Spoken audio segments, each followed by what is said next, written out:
Assalamualaikum dan selamat pagi kepada sahabat-sahabat sekalian. Okay, apa khabar semua? Khabar baik. Okay, Alhamdulillah. Semua sihat. Okay, pada hari ini semua dah tahu apa tujuan kita. Kita nak membincangkan tentang masalah yang terpanas sekarang ni di kalangan pelajar-pelajar. Seperti yang kita tahu bahawa sekarang di mana-mana di seluruh dunia telah dilanda COVID-19 yang semakin mengganas hari demi hari. Jadi banyak sektor yang telah terganggu, antaranya ialah sektor perniagaan, sektor pendidikan khususnya dalam kalangan kita lah yang kita tengah hadapi sekarang. Jadi dekat sini timbul permasalahan-permasalahan daripada dahulu lagi. Sejak bermulanya pandemik COVID-19 ini telah pun panas di dada-dada akhbar. Jadi di sini kita ingin membuka meja lah untuk sedikit sebanyak melihat masalah pembelajaran dalam talian ketika pandemik COVID-19. Jadi dengan adanya kita berenam di sini, saya mengharapkan agar kita dapat menyuarakan idea-idea yang di luar kotak lah, dan ingin saya ingatkan bahawa setiap idea yang diutarakan dalam perbincangan kita pada hari ini tidak ada bantahan mahupun apa orang kata semuanya bernas, insya-Allah. Jadi apa-apa saja yang diutarakan lepas ni semuanya adalah satu yang bernas dan boleh diguna pakai. Jadi perkara pertama yang ingin saya utarakan ialah pelajar tidak mencapai tahap kefahaman yang maksima. Seperti yang kita tahu, kita pun sebagai seorang mahasiswa, kita menghadapi masalah seperti ini yang mana kita tidak dapat memahami sepenuhnya apa yang telah diajarkan oleh lecturer. Tak kiralah pada pelajar tahun pertama, tahun kedua ataupun tahun yang terakhir, pastinya menghadapi masalah ini.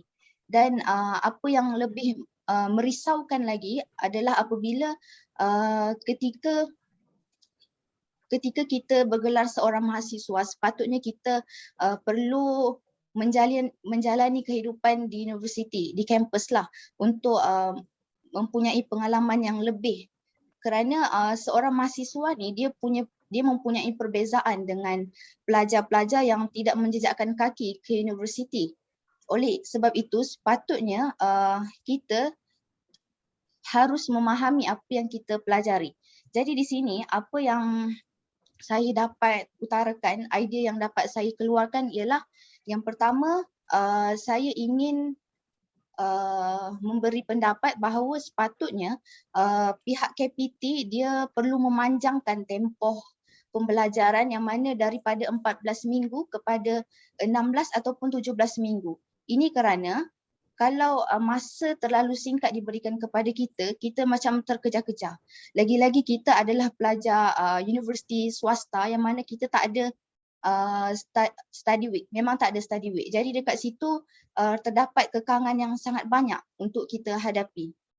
Jadi apabila kita anjakkan lebih panjangkan lagi kita punya tempoh satu sem itu, mungkin kita boleh adakan satu sesi di setiap minggu yang mana pelajar dan juga lecturer boleh berkomunikasi.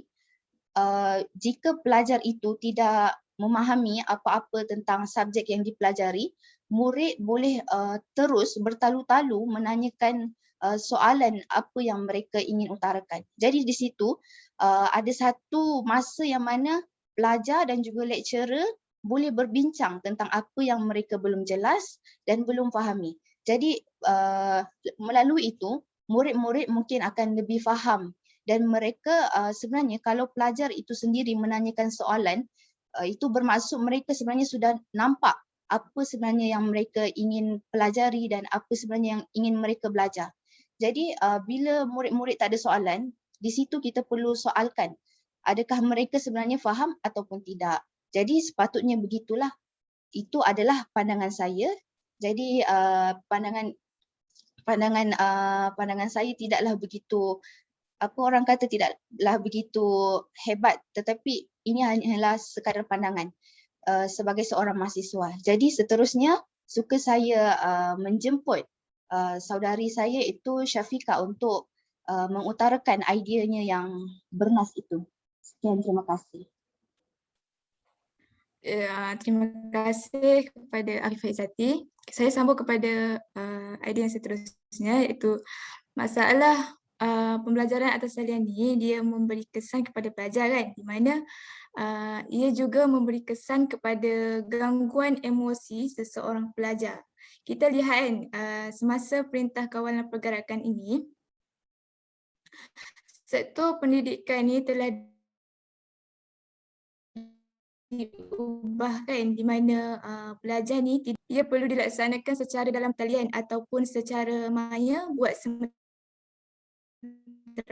sementara waktu. So dari situ kita dapat lihat pembelajaran atas talian ni, pembelajaran atas talian di rumah ni memberi gangguan emosi kepada pelajar kerana mereka ni tidak dapat keluar untuk melakukan aktiviti sosial bersama keluarga dan kawan-kawan. Kita tidak tahu pelajar ni bila berada di rumah mereka terdapat banyak masalah yang dihadapinya. Tidak kiralah sesama keluarga ataupun orang sekeliling. Di mana ia ni menyebabkan pelajar ni berasa cepat bosan dan mudah tertekan. Jadi cara untuk menyelesaikan masalah ini adalah pihak sekolah juga perlu mengadakan aktiviti kurikulum walaupun dalam talian supaya pelajar ni dapat bertemu dan melakukan aktiviti itu bersama-sama. Selain itu, ia juga boleh mewujudkan platform kaunseling khas untuk pelajar semasa PDPR. Sebelum ni kan setiap sekolah kan ada unit kaunseling secara fizikal kan, tetapi disebabkan KP ni, ia tidak menjadi masalah sekiranya platform kaunseling ini diteruskan dan perlu diwujudkan walaupun secara maya untuk membolehkan pelajar tu berhubung dengan guru kaunseling sekiranya mereka ni mengalami ketidakstabilan emosi. Okey. Diorang ni boleh share lah masalah, tanya dekat guru kaunseling tu. So sokongan daripada sekolah, ibu bapa, orang sekeliling ni dalam mewujudkan platform kaunseling juga amat perlu supaya dapat membantu pelajar ni ketika pelajar berdepan dengan norma baharu dalam pembelajaran. Okay. Itu sahaja daripada saya. Saya serahkan pada yang seterusnya. Okey, saya berikan kepada saudari Huda. Pada pendapat saya, kalau pelajar ni belajar secara atas talian masa pandemik COVID-19 ni, ianya boleh meningkatkan kos perbelanjaan pelajar. Kan kalau nak belajar online kena pakai data, kena pakai internet. So tak semuanya mampu nak pakai wifi.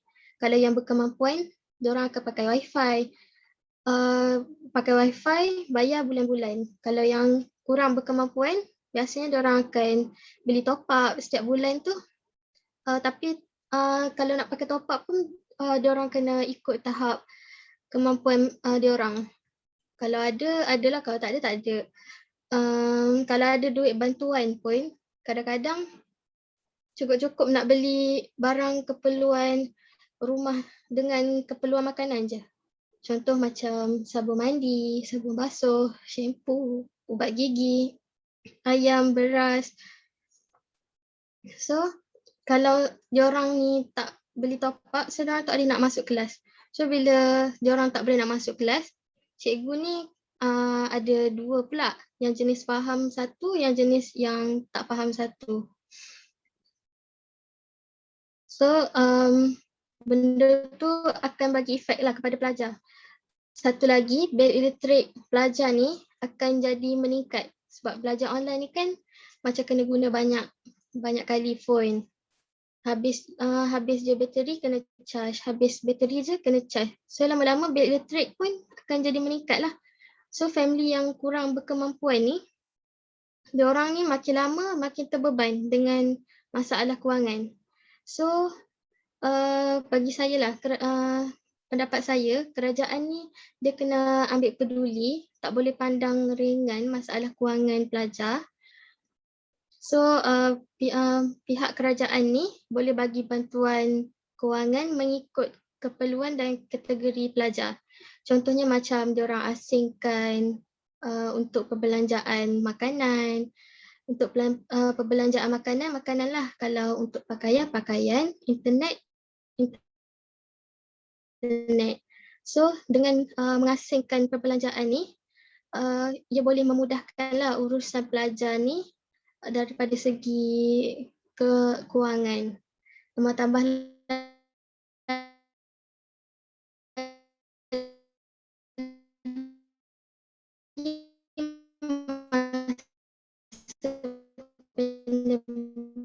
COVID-19 ramai daripada saya. Seterusnya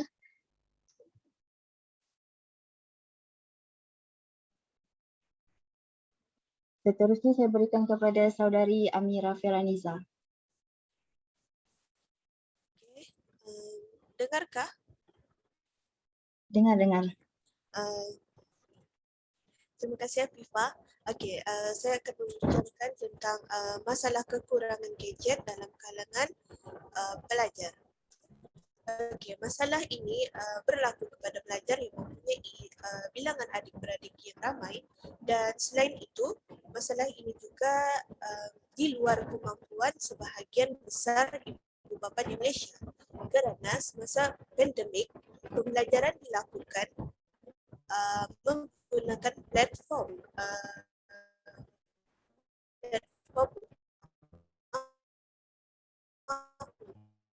untuk lihat yang menyebabkan jarak pendek.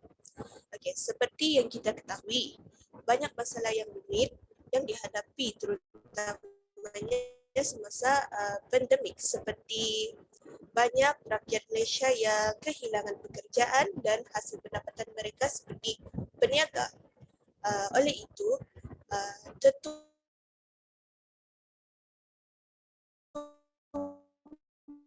pula tertumpu kerjaan mereka, menyebabkan mereka tidak mampu untuk membeli gadget untuk kesemua anak mereka. Ini akan menjadikan beban kepada ibu bapa. Malah anak mereka ataupun murid-murid akan gemar untuk kontak sekolah ataupun PDPR. Pada pendapat saya, bagi mengatasi masalah ini, anak murid yang tidak mampu untuk memiliki gadget haruslah digalas oleh kerajaan, kerana kerajaan mestilah memikirkan sesuatu cara ataupun jalan yang terbaik untuk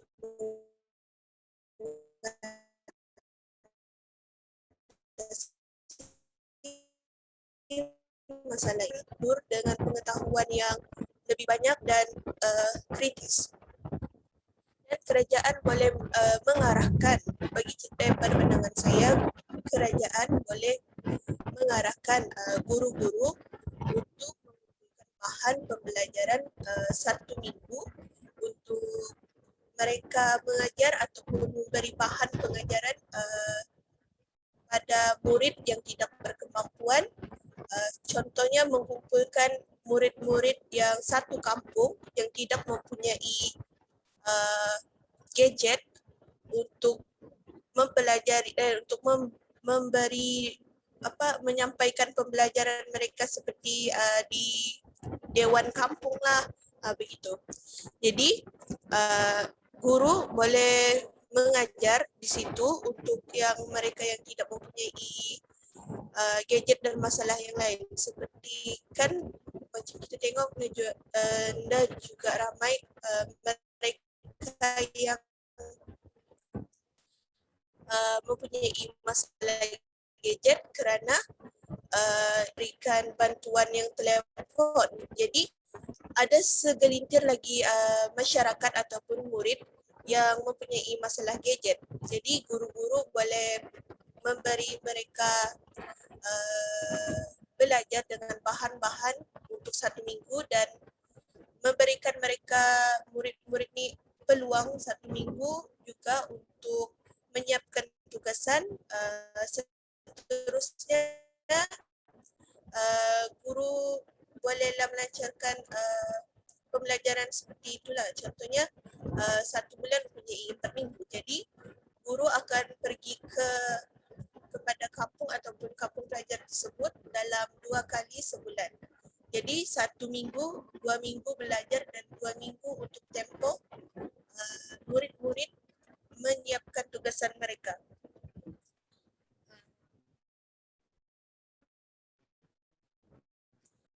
Oleh itu,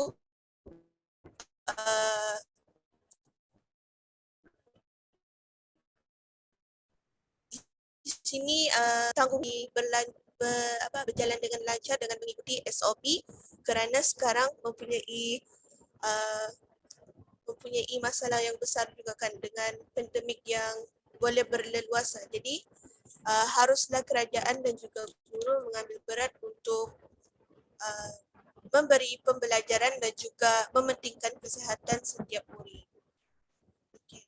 Itu saja pada pandangan saya, jadi saya serahkan kepada rakan saya yang seterusnya. Okay, seterusnya saya akan sambung pada masalah pembelajaran atas talian ketika pandemik COVID-19 ni. Terdapat sebahagian pelajar yang kurang bermotivasi. Okey, cara penyelesaian yang boleh dicadangkan adalah pelajar itu sendiri boleh melakukan perkara seperti bercakap dengan diri sendiri dan menconteng ataupun menulis perkara ataupun semua tindakan yang dilakukan ataupun semua tindakan yang hendak ataupun yang telah dilakukan di atas mana-mana platform, sama ada di atas kertas, meja dan dinding. Contohnya pelajar tersebut boleh menyenaraikan semua kebaikan yang telah dia lakukan sepanjang sehariannya. Ya, melalui cara inilah diri sendiri pelajar itu akan meningkatkan semangatnya, sekaligus dia akan sedar bahawa dia mempunyai matlamat yang perlu dicapai sebagai pelajar dan sebagai insan yang berguna kepada keluarga, masyarakat dan negara. Itulah salah satu cara yang memungkinkan pelajar dapat menaikkan semua. Daripada saya, sekian. Terima kasih. Seterusnya yang terakhir pada pendapat saya tentang kesan daripada masalah pembelajaran di atas talian sewaktu pandemik COVID-19 ini adalah kekangan masa. Okay, baiklah. Seperti yang kita tahu, waktu di universiti dan di rumah sangatlah berbeza dan keadaan pun sangatlah berbeza. Di mana di rumah pelajar mempunyai masa bersama keluarga, banyak masa bersama keluarga, menolong ibu, menolong keluarga dan sebagainya lah.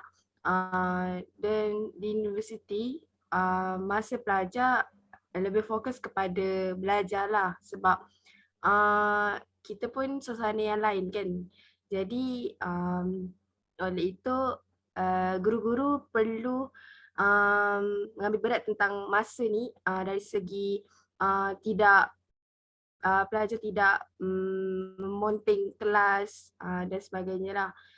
Okay, seterusnya